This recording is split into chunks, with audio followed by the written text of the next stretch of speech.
Good evening, guys. It is May 1st and I'm along the Lake Blanche trail up Big Cottonwood Canyon. And starting right off, I already found something pretty cool. This large Populus angustifolia, it seems, fell across the river pretty recently actually, because you can see it's got some green leaves growing on it, so it couldn't have happened last year, and if it did happen last year, I'm almost certain the Forest Service would have trimmed the branches back so they weren't on the trail, you know. Yeah, it must have been pretty recent, like maybe just a month ago, if that even. And it looks like it took either a white fir or a Douglas fir up with it, fell over at the roots as you can see it, and it just snapped. The whole root ball came up with it. So that's kind of neat. Imagine a power that comes with a tree falling over. Kind of hope I can see that happen just by chance someday. Anyway, I filmed a video here around the same time last year, but I think it's I have more subscribers for one, and secondly, spring came a bit early, so I might see some different things this time. But starting off again along this riparian area, we got, in addition to the Narrowleaf Cottonwood or Populus angustifolia, we have Betula occidentalis, which is, I think, one of two at most birch species you tend to get in Utah, that you can find here. I don't know how many it is exactly, but this is by far the most common one, if there is more than one. Certainly a lot more birch species in the eastern United States, where it's more precipitous. They tend to be riparian species most of the time, so it makes it kind of funny that this is called water birch usually. Yeah, there's a close-up with the leaves for you guys. But anyways, let's see what else there is to see today. Now for a second, I've reached this more exposed rocky area. We've got a lot of Cercocarpus ledifolius, which dominates this forest. Not to mention, seems like some young Gambel oak that isn't quite leafed out yet. Let's get right in front of us here. It's just starting to go off, but it's not quite ready yet. And some Lomatium dissectum, or maybe it's Lomatium multifidum. I just learned about that species and it looks very similar to dissectum. The leaves look more consistent with dissectum here, but the flowers might be more consistent with multifidum, so I'm going to have to do some research into this to see how you can tell them apart properly. I just had no clue for 4 years of being interested in botany that it was something, 5 years actually, a different species that I could have been seeing this entire time. Oh, look at this, Prunus virginiana. Okay, let's brighten it a little bit. It's not yet blooming, as you can see. It looks like it might have gone to fruit, to the untrained eye at least, but there's definitely, these are definitely flower buds that have not yet opened. So, yeah, it's one of the earliest plants to come into leaf around here, but it definitely blooms a bit later, like a few months after it first leaves out, typically. Well, I guess between 1 and 2 months usually.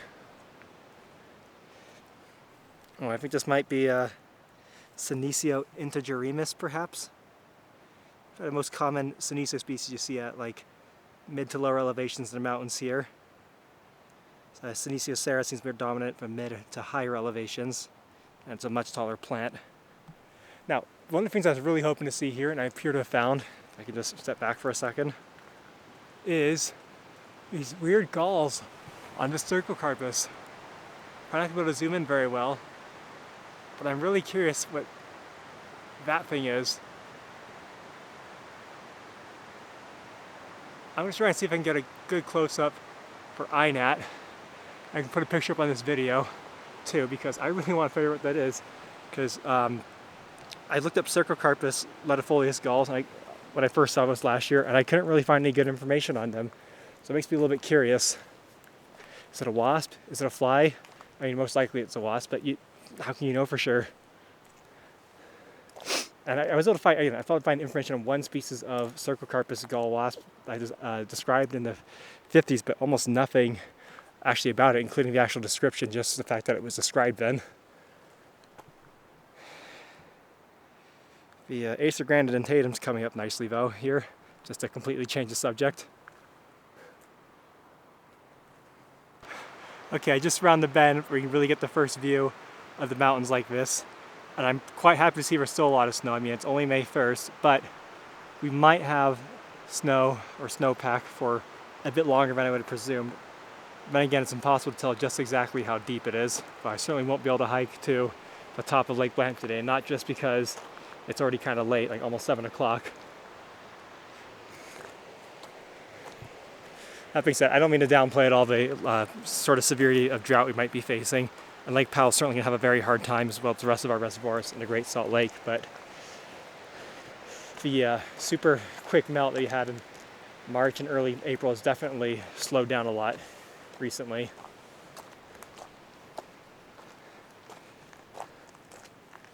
Anything else cool I can find here? Oh, might be a nice little Delphinium Italianum. I'm always a fan of that. It's the most common Delphinium species you tend to find around here. And oh my goodness, that might just be the biggest Collinsia parviflora I've ever seen in my life. It's about the size of my hand rather than just like a couple of inches tall like it normally is. Member of Plantagenaceae. Oh, if I was filmed by iPhone or had a better macro lens, I could show you it's very clearly asymmetrical flowers. That may be the best view I can show you, unfortunately. Because this isn't the best lens for filming these types of videos, so you want to get close-up shots of flowers. But I try to do the best I can. So talk about some broader ecological principles for a second. We are, where I currently am in the Wasatch, is on the edge of the semi-arid Great Basin and the Mesic, much wetter Rocky Mountain region. So with all the elevation here, you can get some plant communities that change quite dramatically and rapidly.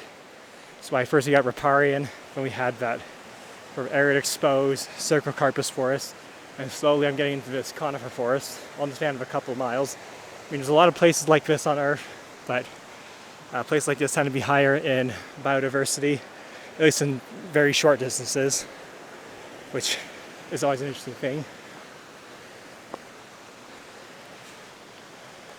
It's a little dark here. But anyways, the Great Basin is in itself a very biodiverse region, and the Rocky Mountains, while we are, I guess, fairly biodiverse, plants don't tend to vary that much over the range of the region. I mean, they do, but it's not so dramatic as you are when you're like in the more desert southwest, like south of the Great Basin in Mojave, Colorado Plateau, Sonoran deserts. But this is honestly a pretty good place to do botany videos, I think, so I'm kind of happy for that. Seeing a lot of this stuff, which is it's evergreen. It's Paxostina myrcenites. I talk about it a lot. Sometimes mountain lover. Very common in the Western United States and a great candidate for a future species profile video. We get some Celastacea, which is actually a fairly poisonous plant family, but for the most part a very tropical one. You also get a euonymus, or euonymus, whatever euonymus. I can't remember what they're supposed to pronounce them like, but these plants, this is Western Wahoo and Snowbush, that you find commonly in cultivation, like burning bush, I believe. Lots of kind of cool things, more in the eastern states and in Asia, but I think most of the family's diversity is definitely in the tropical regions of the world.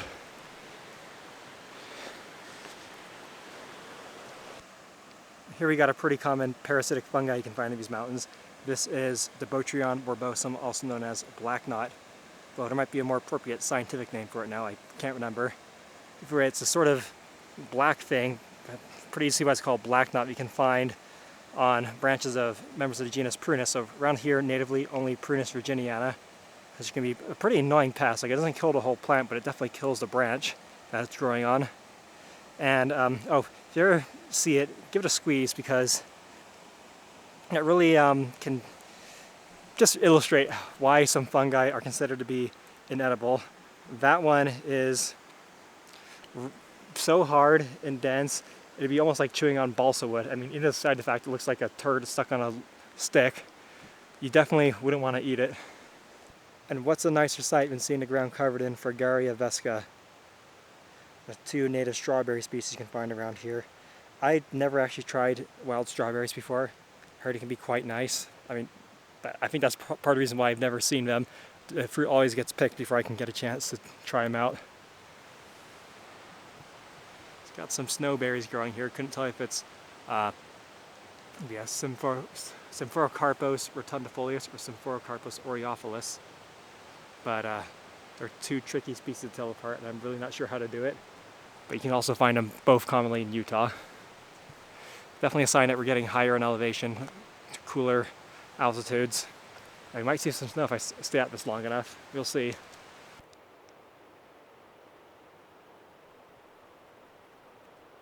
Really need to remember just how much the Wasatch isn't really forest, but these sort of mid-elevation rocky areas where whatever can get a foothold is going to grow. I think there's some interesting botany I could do out there, but the challenge, of course, is how to get there. Because that's sort of what I got to work with, or work through. This dense shrub.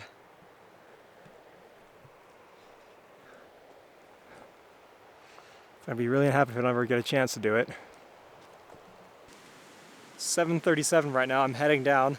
I just realized I've been to this place before, and this was covered in water last time, I think at least. Definitely a wetter year last year, and I don't think that was an exceptionally wet year to be honest, but you know what I mean. It's like 2 years in a row we really haven't gotten a heavy snow, it seems. It's just insane to me. But at least the main segment of the river is doing more or less okay. We'll see what it looks like come July. We got some snow as you guys saw, but who knows how long it will last. One more thing before I go. All this sort of ground cover looking stuff on the ground here, I think is Arnica cordifolia.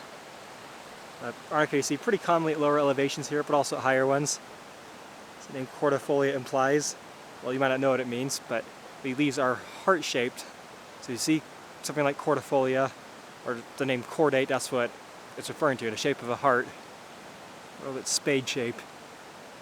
It's in bloom, it's just a sort of sunflower looking flower, but I can't remember. I think Arnicas are in the Hylianthiae, though I might be wrong which tribe they're within, so don't quote me on that. Thanks for watching and see you next time.